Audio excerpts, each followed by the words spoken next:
Yoldaşlar, bir daha xoş gördük. Dərsimizə davam edirik. Dünya nəqliyyatından bayaq bəzi məqamları qeyd elədik. Biz müəyyən anlayışlara toxunduq. Beynəlxalq coğrafi əmək bölgüsü nə idi? Onu xatırlayaq. Beynəlxalq coğrafi əmək bölgüsü hər hansı region və ya ölkədə müəyyən bir məhsul və xidmət sahəsi üzrə onun ixtisaslaşması və mübadilə edilməsidir. Bir-birinə ixrac-idxal etməsidir. Əlbəttə ki, ölkələr məhsulun ixrac-idxal edilməsi üçün mütləq şəkildə nəqliyyatdan istifadə edəcək. Bundan əlavə, daha sonra biz konteynerləşmədən danışmışdıq. Onun nəqliyyat növlərinə olan müsbət təsirindən bəslənmişdik bayaqkı dərsimizdə. Daha sonra nəqliyyat növlərinin payı haqqında faiz göstəricilərindən danışdıq və ümumi olaraq hər bir nəqliyyat növünə dair müəyyən müsbət, mənfi tərəfləri bildirdik. İndi isə mən sizə müəyyən bir-iki anlayış var ki, xəritə üzərində onları təqdim edəcəm. Bunlar deməli limanlardır. Bunu mütləq şəkildə izləyin. Deməli, biz beynəlxalq ticarətin əsası dəniz nəqliyyatı ilə ölçülür. Hətta beynəlxalq yüklərin 80% bu nəqliyyat vasitəsindən daşınmaqdadır. Həm yük götürmə qabiliyyəti böyükdür, həm də ucuz nəqliyyat növüdür.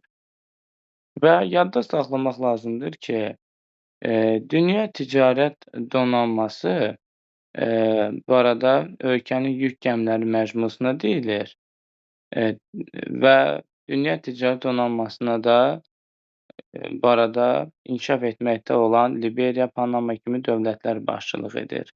Bunun səbəbi də bayaq bildirdik ki, ucuz bayraq siyasəti idi.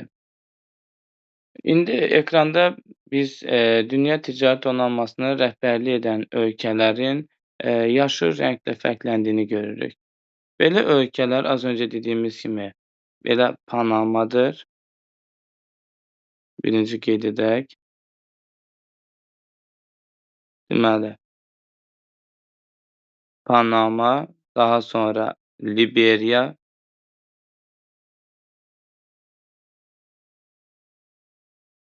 sonra Yunanistan,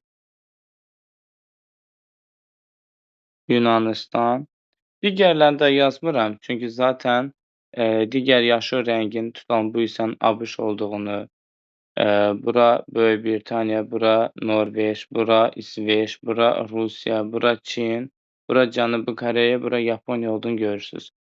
Beləliklə, beynəlxalq ticarət donanmasına rəhbərlik edən ölkələrin içərisində dünya iqtisadiyyatında fəal iştirak edən və güclü iqtisadiyyata malik ABŞ, Çin, Rusiya, Yaponiyanın, Britaniyanın olmasını biz normal qarşılayırıq. Amma Liberiya, Panama kimi dövlətlərin isə bu siyahıda əslində başçılıq etməsi əslində iqtisadi cəhətdən çox qüdrətli olan ölkələrin məhz Panama, Liberiya və bu tipli kasıb ölkələrin öz gəmilərini onların bayrağı altında üzdürməsi ilə əlaqəlidir. Sonra bu xəritədə təqdim edilmiş mavi oxlar yük daşımanın, yük dövriyyəsinin, gəmilərin marşrutunu əsasən əks etdirən xəttlərdir. Deməli, bayaqları biz bildirdik, əsasən yüklər hansı boğazlardan istifadə edilməklə daşınır. Gəlin o boğazları bir daha qeyd edək. Dünyada daşınan yüklər ən çox bu boğazlardan istifadə edilməklə daşınır.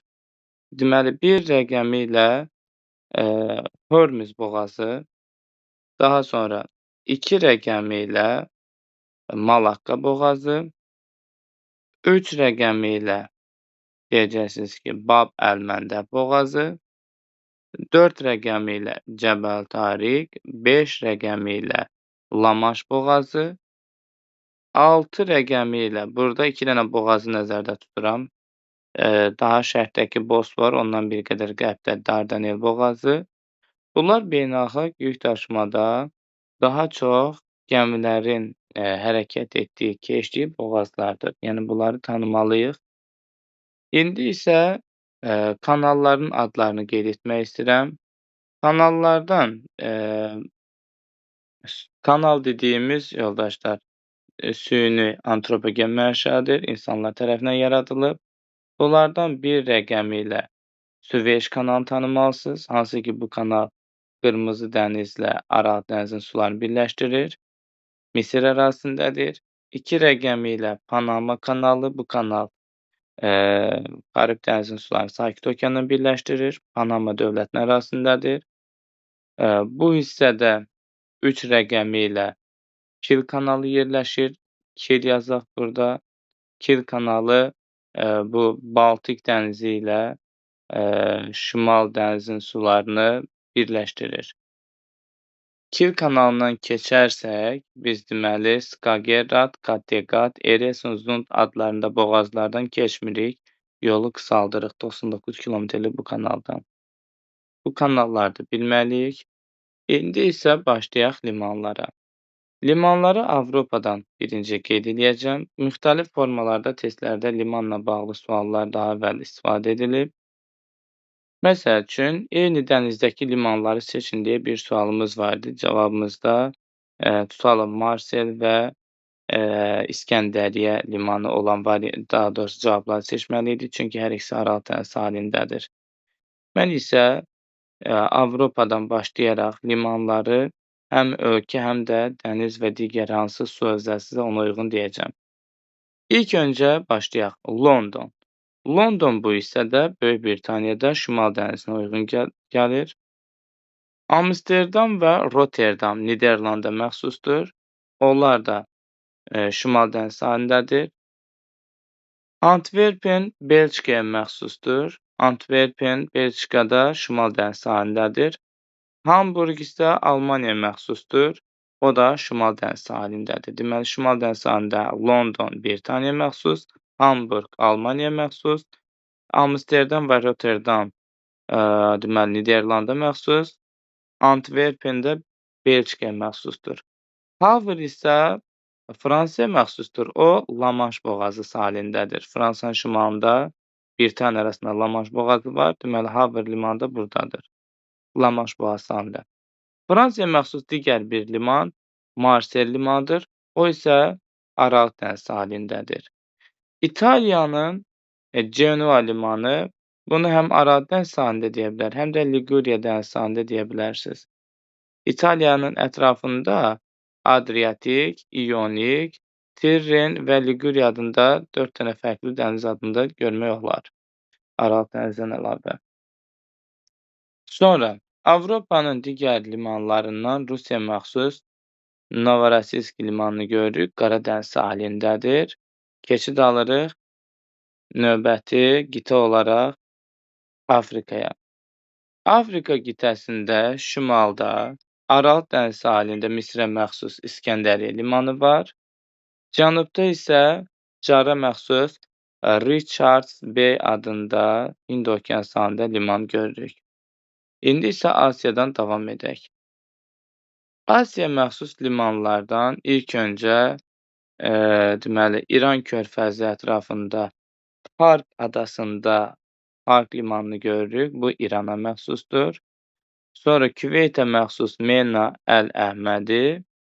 Sonra burada Səudiyyə Ərəbistana məxsus Ras Tanura limanını görürük. Daha sonra şərqə doğru getsək, cənub-şərqdə Sinqapur limanını görürük. Yoldaşlar, diqqətli olun. Sinqapur Sakit okean sahilindədir. Yəni, bu isə Cənubi Çin dənizidir. Ümumiyyətlə, siz Sakit okeanla Hind okeanı sərhədini bilin. Testlərdə də tərəddüd etməyin ki, bu sərhəd necədir? Yəni, hansı ərazi, hansı okean sahilindədir? Deməli, sərhəd bu Malakka boğazında, müvafiq olaraq Malakka yarımadasından Sumatraya, Sumatradan Yava adasına, Yavadan da bu şəkildə burada Sumbawa, Sumba, Florens, yəni burada Timor, yəni bu kiçik adalardan gəlir Yeni Qvineya adasına, Yeni Qvineya adasından Cape York yarımadasına, oradan da Avstraliyadan Tasmaniya, Tasmaniyadan da üzü aşağı meridional istiqamətdə Antarktidaya uzanır. Yəni, beləliklə, məsəl üçün, Sumatradır, Yavadır, Yeni Qvineyadır, Timordur. Bunlar Sumbawa, bunlar həm sakit, həm də müvafiq olaraq Hind okeanına yayılır. Amma Kalimantan, Sulawesi adası və yaxud da ki, Filippin adaları bütövlükdə Sakit Okean sahilində yerləşir. Sinqapur isə elə bu sərhəddən sakit tərəfdə qalır, yəni bütövlükdə Sakit Okeandadır. Ona görə də Sinqapur limanı Sakit Okeanda yerləşir deyə bilərsiniz rahatlıqla, əminliklə. Davam edirəm. Asiyanın şərqində Yaponiya məxsus olan çoxlu biz liman adlarını görürük. Hansı ki, bu adları yazılan limanların hər birisində illik 50 milyard tondan, daha doğrusu 50 milyon tondan artıq yük daşınmaqdadır. Davam edirəm. Yaponiyaya aid olan Tokyo, Chiba, Kawasaki, Yokohama, Nagoya, sonra Kobe, Osaka, Kure, Kitakyushu adında limanlar mövcuddur. Sonra Cənubi Koreyaya aid Ulsan və Pusan adında liman adları var 2 dənə.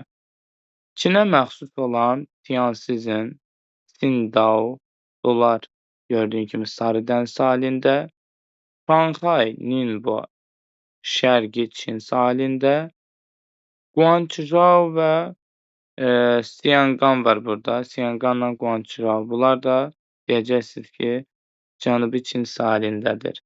Tayvan adasında isə Kaohsiung, o da Cənubi Çin dənizi sahilində yerləşir deyə bilərik. Bu sadalananlar Asiyanın şərqindəki limanlar idi. Avstraliya məxsus 2 dənə limanı qeyd edirəm ilk öncə. Hind okeanı sahilində burada Danville və Port Hedland. Şərqində isə Newcastle limanı, o Sakit Okean sahilindədir. Cənubi Amerikadakı limanlardan deməli Braziliyaya aid olan Santos Tubarão ilə Braziliyanın çıxışı olan Atlantik sahilindədir.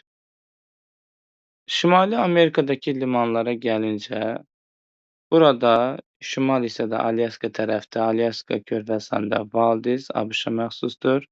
Kanadaya məxsus Vancouver Sakit Okean sahilindədir. Sakit Okean sahilində həmçinin Seattle, San Francisco və Los Angeles ABŞ-a məxsusdur.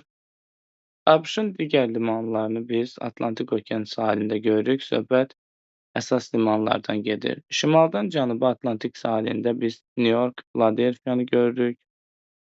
Meksika körfəzi sahilində ABŞ-a məxsus Tampa, Yeni Orlean və Houston limanlarını tanımalıyıq. Tampico isə Meksika dövlətinə aiddir. Tampa ABŞ-a, Tampico Meksikaya aiddir və hər ikisi Meksika körfəzi sahilində yerləşir deyə bilərik. Mütləq şəkildə hər birimiz bu xəritədə verilən limanların yerlərini bilməliyik. Limanlara dair xəritə anlayışını mütləq şəkildə hər biriniz artırın. Deməli, burada dünyada 2013-cü ilin statistikasına görə yük dövriyyəsi limanlar üzrə necədirsə təqdim edilib. Bu göstərici Çində gördüyünüz kimi olduqca yüksəkdir. İlk 10-luqda elə 6 yer Çinə məxsusdur. Bu 2013-cü statistikasıdır bu arada. Mən isə digər bir məqamları sizə təqdim edəcəm.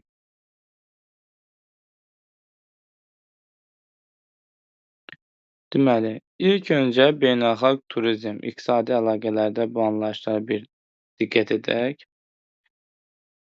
Turizm sektoru özündə otel, kempinq, turizm firmalarını, suvenir istehsalı, reklam müəssisələrini birləşdirir. Turizmi həmçinin də tüstüsüz sənaye şəklində də adlandırmaq mümkündür. Turizmin başlıca formalarına kurort sanatoriyalar, şəhər gəzintisi, dağ xizək, tarixi abidələr, çimərlik, dəniz gəzintisi, safari, macəra turizmi kimi sahələr daxildir.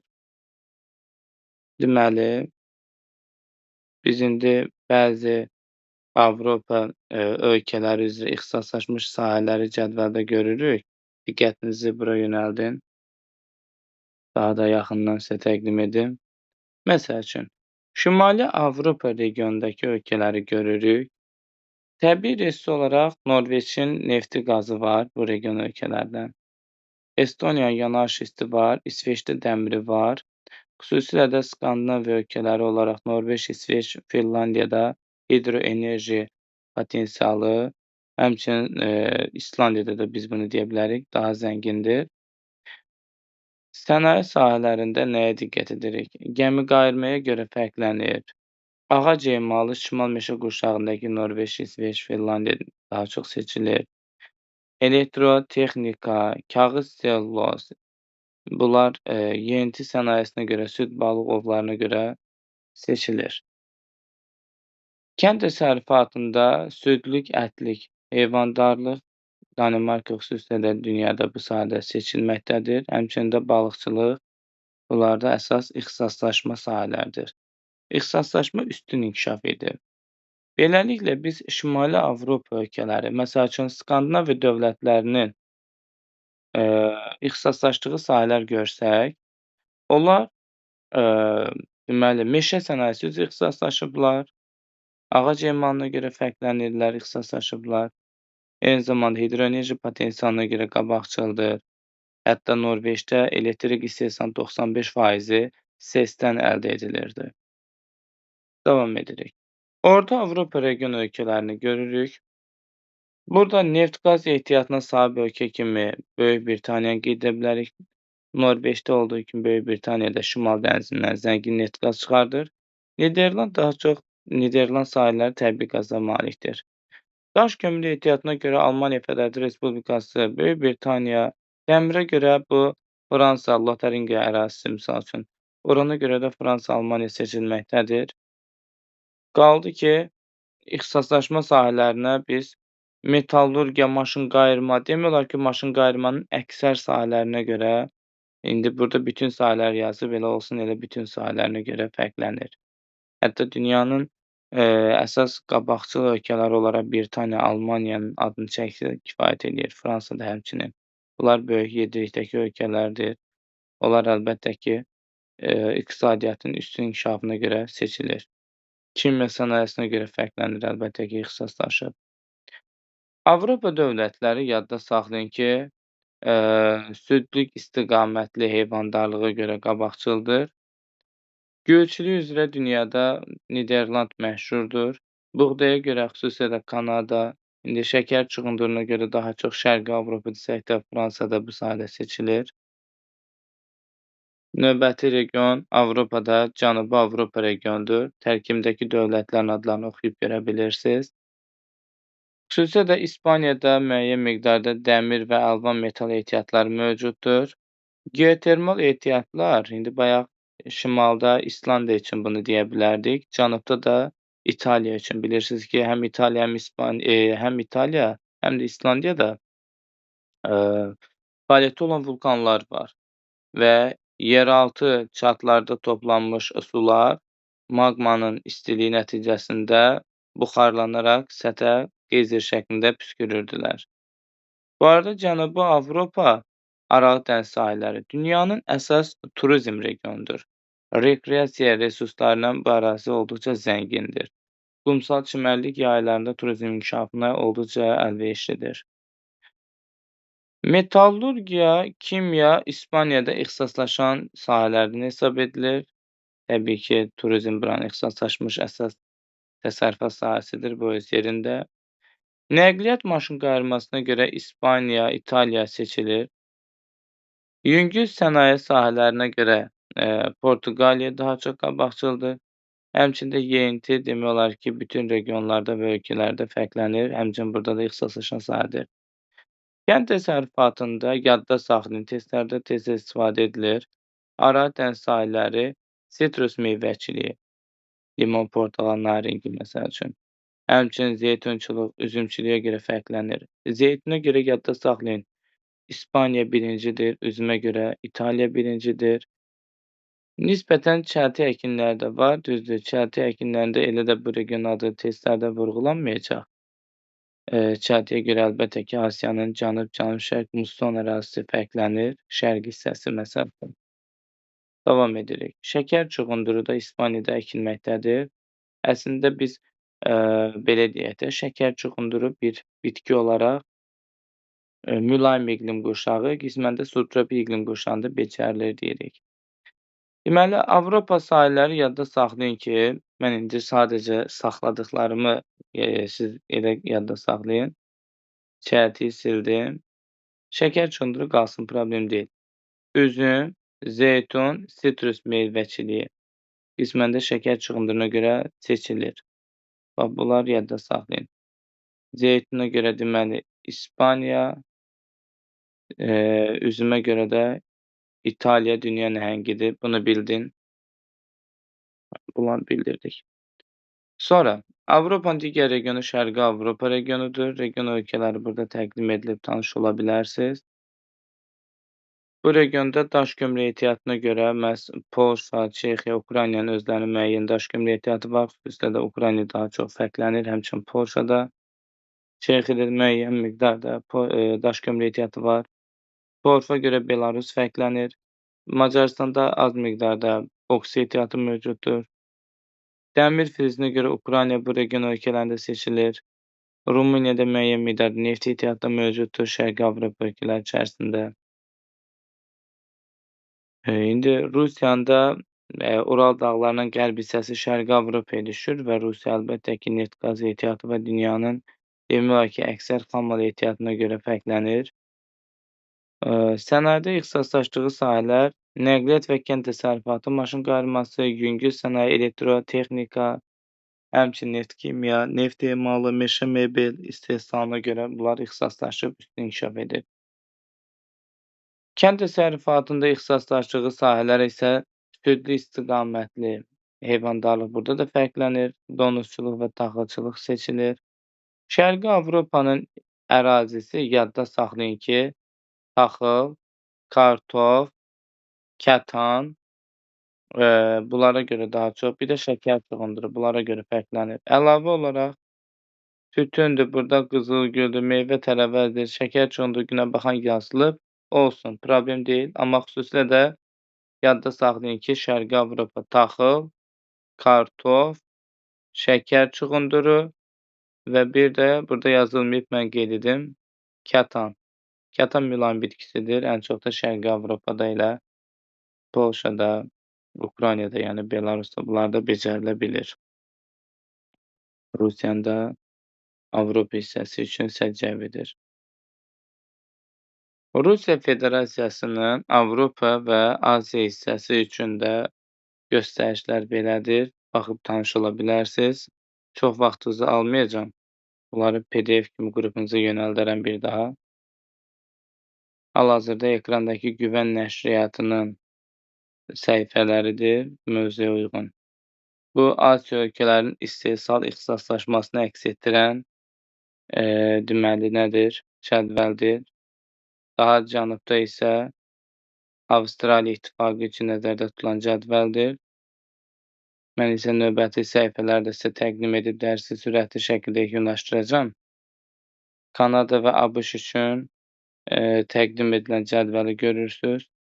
Aşağıdakı cədvəldə isə Latin Amerika ölkələrində istehsal üzrə ixtisaslaşma sahələrini görə bilərik.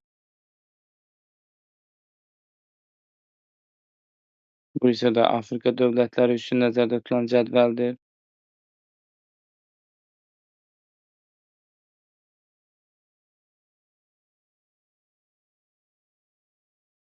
Turizmlə bağlı bir LL turizmi var, bir də SS turizm istiqaməti var. LL deyəcəksiniz ki, landşaft, milli adətlər, peyzaj, asudə vaxtı əks etdirir. SS isə günəş, dəniz və qumu əks etdirən etalondur. Qumsal çimərliklər, SS yerdə qalanlar LL-ə aiddir. Ölkələrdə turizm inkişafına təsir edən müxtəlif amillər var. Ölkələri cəlb edici edən amillər içərisində siyasi cəhətdən sabitliyin olması əsas amillərdən biridir. Burada bir çox məqamlar təqdim edilib, onlar haqqında mətnini oxuyub tanış olarsınız. Davamlı inkişaf nədir? Buna bir diqqət edin. Davamlı inkişaf deməli deyəcəksiniz ki, gələcək nəsillərin ehtiyacını təhlükə altında qoymayan bir inkişaf modelidir, dayanıqlı inkişafdır və burada biz, bir neçə məqam bildirməliyik. Diqqətinizi bura yönəldin. Bu modelin tərkibində sosial inkişaf, iqtisadi inkişaf və ekoloji inkişaf özünü, belə deyək, əks etdirir. Sosial inkişaf dedikdə insan hüquqlarının qorunması, əhalinin iş yerləri ilə təmin olunması nəzərdə tutulub.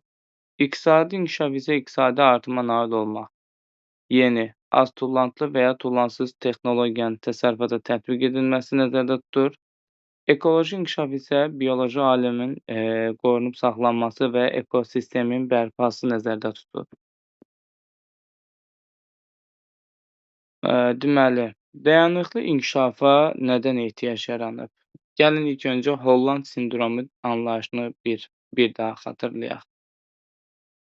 Nədir Holland sindromu? Belə ki, iqtisadiyyatın təsərrüfatın bir sahəsindən asılı olmasıdır Holland sindromu. İlk dəfə Hollandiyada 1960-cı ildə təbii qazın satışı ilə əlaqədar olaraq ölkədə süni iqtisadiyyatda canlanma yaranır. Növbəti dönəmdə isə enerji böhranı ərəfəsində əlbəttə ki, yanacağın, neftin, qazın qiyməti kəskin ucuzlaşır. Bu da ölkədə iqtisadi çətinliklər yaranır, böhran vəziyyəti yaradır və bu Holland sindromu adlandırılır o zamandan etibarən. Beləliklə, bugünkü gündə ölkələr öz iqtisadiyyatının bir sahədən asılı olmasına istəmir. Yəni, bu mənfi bir şeydir. Təsəvvür edin, Azərbaycan yalnız neft-qazdan gəlir əldə edir. Ölkə iqtisadiyyatı əsaslı dərəcədə ancaq neft-qazdan asılıdır. Sabah neftin, qazın qiyməti kəskin şəkildə enərsə, ölkə iqtisadiyyatında xaos baş verəcək. Belə bir hadisə ilə qarşılaşmamaq üçün ölkələr müxtəlif iqtisadi modellər qurur. Bunlardan məşhur olan bir neçə modeli tanımalıyıq. 4 dənə ABŞ, Yapon, Alman və Çin modellərini bilməlisiniz və onlara dair verilən xüsusiyyətləri fərqləndirməyə bacarmalısınız. Hətta hissədə belə bir test tapşırığımız var. Məsəl üçün, deyək ki, ABŞ və Alman modelini orada müqayisə ediblər hissə testində, Euler-Venn diaqramında. Elə onların xüsusiyyətlərini burada sizin diqqətinizə çatdırım. Fərqləri nədir? Belə ki, məsəl üçün, ABŞ modelində dövlət mülkiyyəti azdır və iqtisadiyyatda iştirakı məhduddur. Amma Alman modelində dövlət mülkiyyəti çoxdur və o dövlət bazar iqtisadiyyatına fəal təsir edir və sosial yönümlü tənzimlənən bir bazar iqtisadiyyatı qurub. İqtisadi göstəricilər orada proqnozlaşdıra bilir. İqtisadi cəhətdən fəal əhalinin əmək haqqında elə də böyük fərqlər yoxdur. Bu, Alman modelidir. Amma ABŞ modelinə nələrə diqqət edəcəyik? ABŞ-da ticarət məhdudiyyətləri yoxdur, yüksək səviyyəli innovasiya yaradılıb, daxili və xarici bazar burada həcm olaraq böyükdür, inhisarçılığa yol verilməyib, yəni belə deyək də, təsərrüfat bir şəxsin əlində cəmlənməyib. Kiçik sahibkarlıq burada dəstəklənir, az təminatlı əhali normal həyat tərzi qura bilir. Bunlar da ABŞ modelinin üstünlükləri və özünə məxsus xüsusiyyətləridir. Bir növ varlanmaq istəyən ABŞ-a, normal həyat yaşamaq istəyən Almaniyaya üst tutur. Bu modellərin özünün xüsusiyyətlərini diqqətlə oxuyursunuz.